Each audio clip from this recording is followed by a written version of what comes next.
Let's study legal English. Mari kita belajar bahasa Inggris hukum. Video ini dimaksudkan untuk bisa digunakan oleh mahasiswa Fakultas Hukum Universitas Mataram dan kalangan-kalangan lain yang berminat untuk mengetahui dan mendalami bahasa Inggris hukum. Video ini juga dimaksudkan untuk saling bertukar informasi dengan mereka yang tertarik dalam bidang bahasa Inggris hukum. Baik, mari kita mulai. Pertama, pentingnya bahasa Inggris hukum. Bahasa Inggris hukum merupakan bahasa yang dipergunakan oleh mereka yang berkecimpung di bidang profesi hukum seperti pengacara, notaris, legislative drafting, legal drafting, dan lain-lain yang terkait dengan itu. Berbeda dengan bahasa Inggris sehari-hari, bahasa Inggris hukum kerap kali sulit untuk dimengerti bagi orang-orang awam yang tidak memiliki latar belakang ilmu hukum dan tidak pernah mempelajari atau membaca atau memahami bahasa Inggris hukum. Berbeda dengan bahasa Inggris sehari-hari, bahasa Inggris hukum kerap menggunakan istilah-istilah, kata-kata, frasa, dan bangun kalimat yang berbeda atau yang menyimpang dari bahasa Inggris hukum yang umumnya dipergunakan.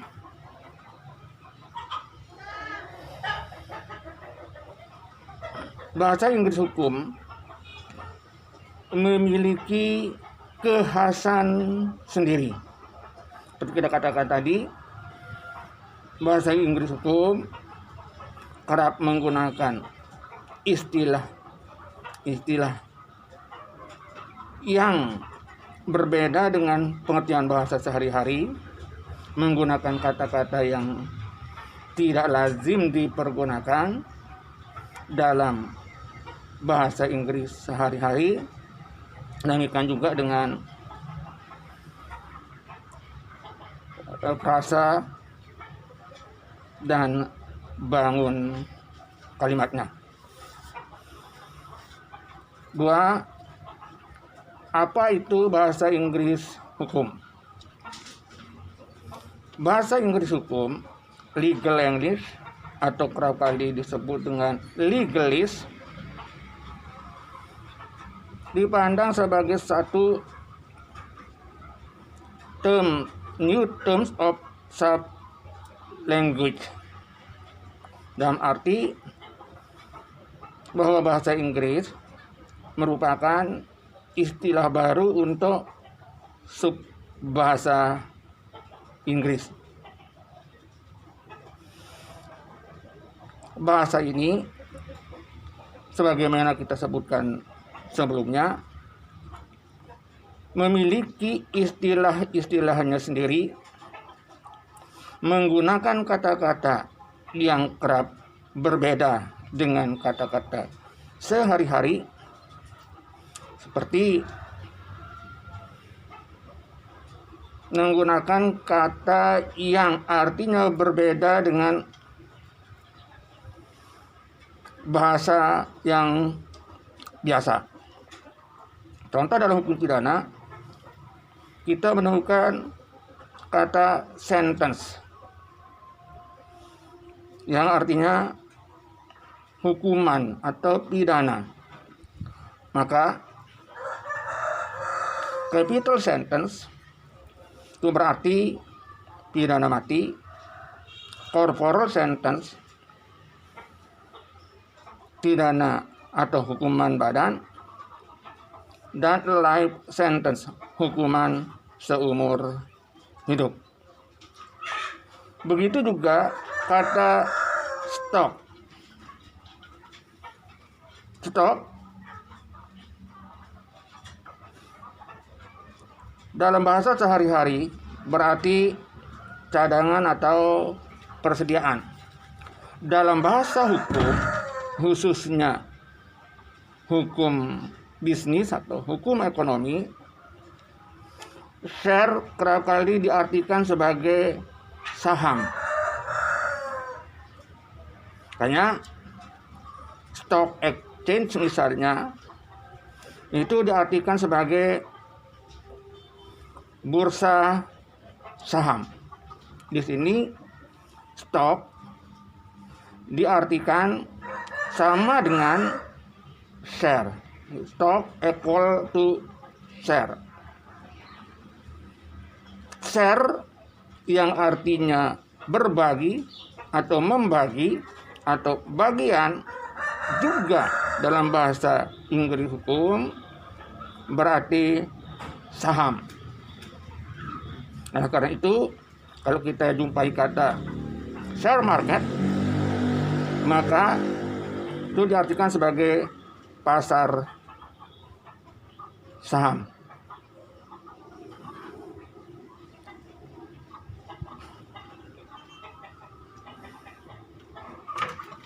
Baiklah, kita mulai dengan berbicara tentang istilah-istilah yang digunakan dalam bahasa Inggris hukum. Ada beberapa kata atau beberapa istilah yang akan disebutkan di sini terkait dengan istilah-istilah umum di dalam bahasa Inggris hukum. Di antaranya law, act, rule, action, dan action.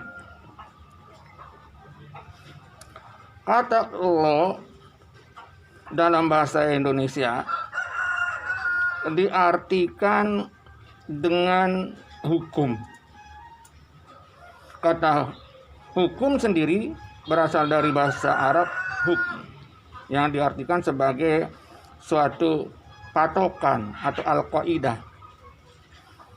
Artinya hukum merupakan suatu patokan atau pedoman untuk menilai tentang status dari perbuatan seseorang. Dalam hukum Islam misalnya kita mengenal ada 5 kategori hukum atau al-ahkamul hamsah, yaitu wajib, haram, sunnah, makruh, dan mubah. Law juga diartikan sebagai undang-undang. Makanya kita bisa menggunakan kata the law number 1 year 1974 on marriage. Artinya Undang-Undang nomor 1 tahun 1974 tentang perkawinan. Atau law number 3 year 1971 on the Corruption, Undang-Undang Nomor 3 tentang korupsi.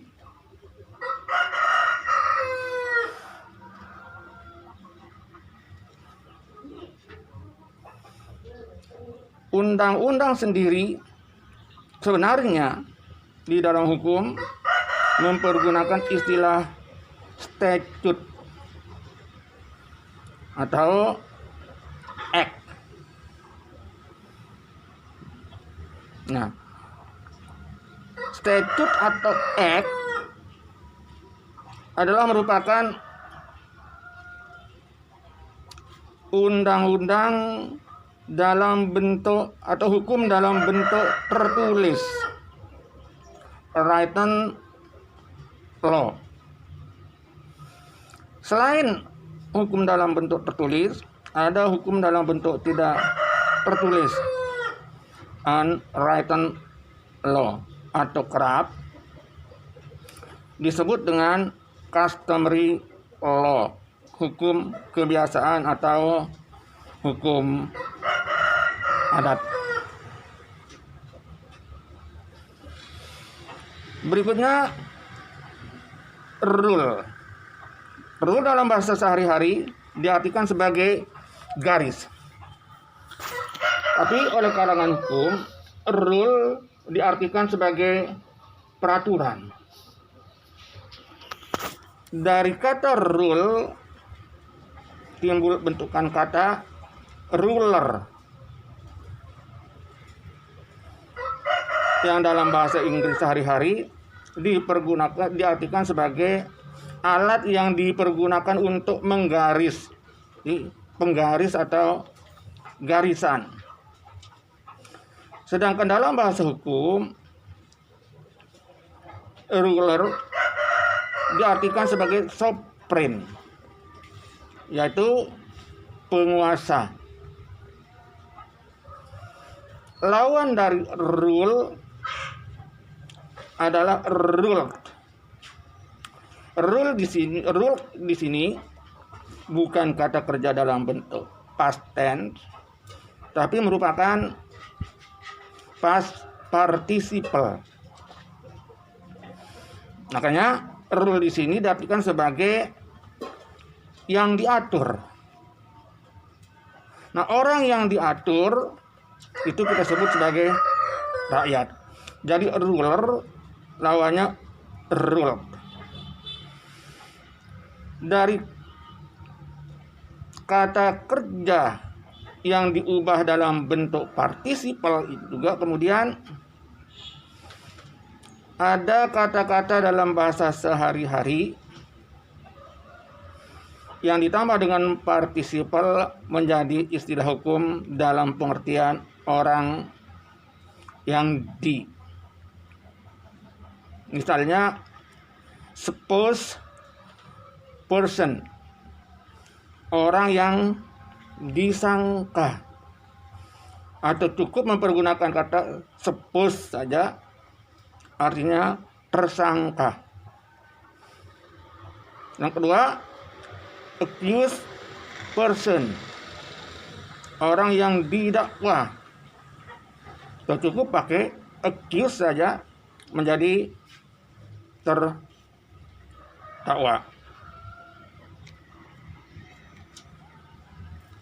Ini kita sudah katakan bahwa rule dalam bahasa Inggris hukum diartikan sebagai peraturan atau aturan. Karena memang aturan pada prinsipnya adalah suatu garis yang menetapkan perbuatan-perbuatan mana yang harus dilakukan, perbuatan-perbuatan mana yang harus ditinggalkan, dan perbuatan-perbuatan mana yang boleh dilakukan atau ditinggalkan. Makanya dikatakan bahwa the contents of law consists of command, prohibition, and permission, atau dalam bahasa Belanda hukum itu diartikan sebagai gebod, verbod, dan mohon. Dalam hal ini isi hukum itu adalah perintah, larangan, dan kebolehan. Berikutnya act.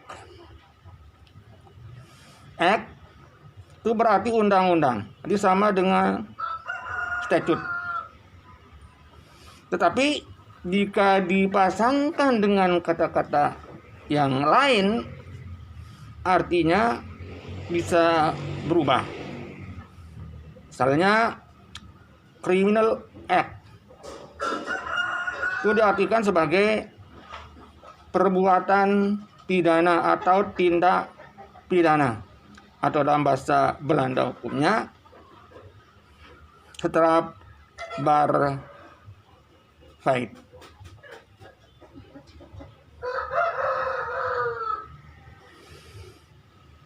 Kata berikutnya yang menjadi istilah hukum adalah kata action.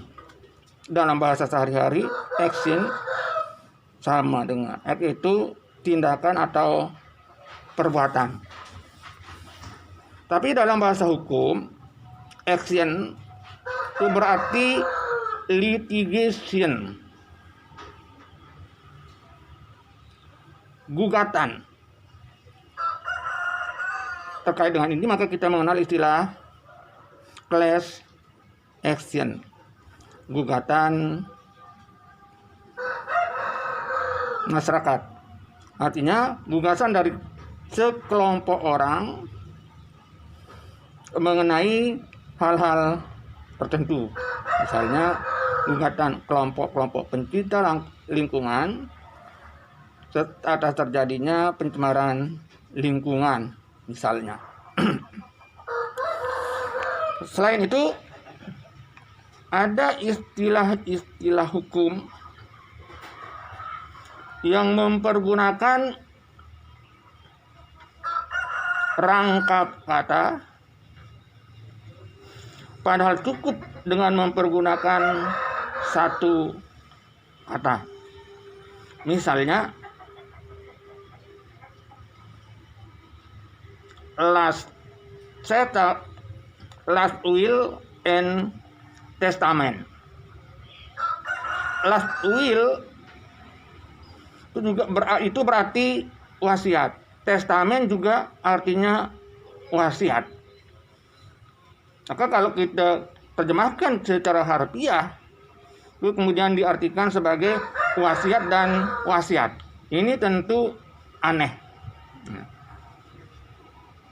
Mestinya cukup dengan kata testamen saja, atau last will. Bahkan last will pun masih kurang tepat. Sebab wasiat dalam bahasa Inggris cukup mempergunakan kata will. Di wasiat itu tidak mempersoalkan apakah itu kehendak terakhir atau kehendak pertama, itu tidak menjadi soal. Yang penting bahwa wasiat itu adalah kehendak dari seseorang atas bagian dari hartanya untuk diberikan kepada orang lain setelah ia meninggal dunia. Dan wasiat sewaktu-waktu bisa diubah, atau bisa saja dibuat wasiat baru. Jadi tidak ada kaitannya antara last will sebagai kehendak terakhir.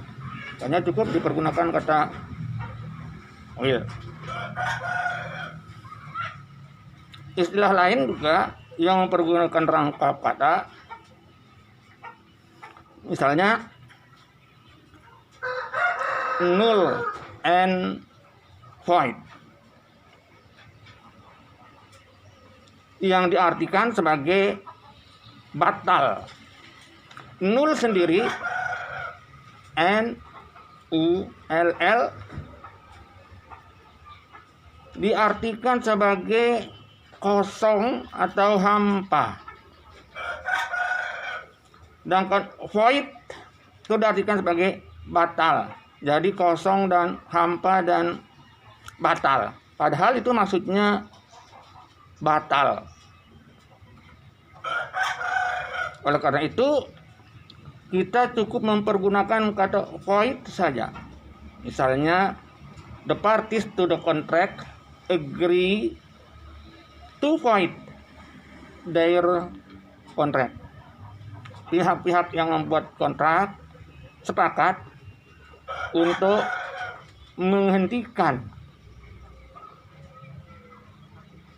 kontrak, untuk membatalkan kontrak mereka. Pihak-pihak yang mengadakan perjanjian bersepakat untuk membatalkan kontrak mereka. Atau the contract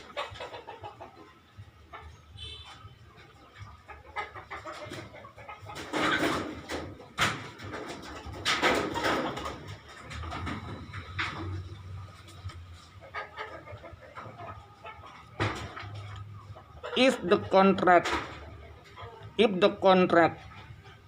did not fulfill the objective condition, this contract is void. Apabila kontrak tidak memenuhi syarat-syarat objektif, maka kontrak itu adalah batal.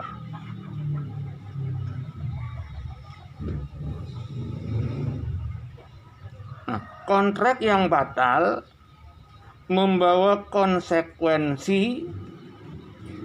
Kontrak itu tidak memiliki akibat hukum.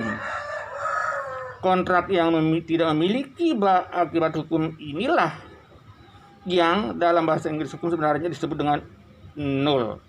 Jadi kontrak yang tidak memenuhi syarat-syarat objektif, yaitu orang atau objek dari perjanjian itu tidak jelas atau tidak ditentukan, dan objek dari kontrak itu memiliki kausa yang tidak halal, maka kontrak itu batal, void, dan akibatnya ia tidak memiliki akibat apapun. Artinya kontrak itu dianggap sebagai tidak pernah ada. Ini berbeda dengan apabila yang tidak dipenuhi itu adalah syarat-syarat subjektifnya, yaitu kesepakatan antara orang yang mengadakan perjanjian dan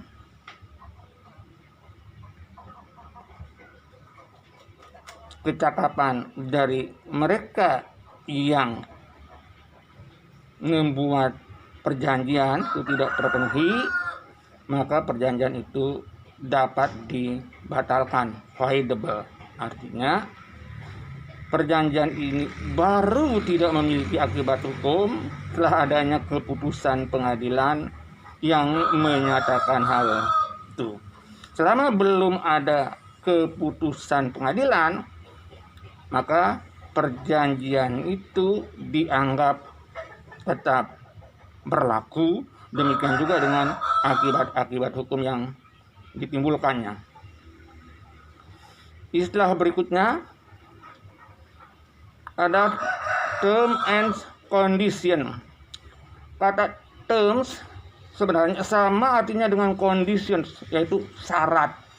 Jadi cukup kita mempergunakan kata conditions, bukan term and condition. Sekian, wabillahi taufiq wal hidayah. Semoga ada manfaatnya.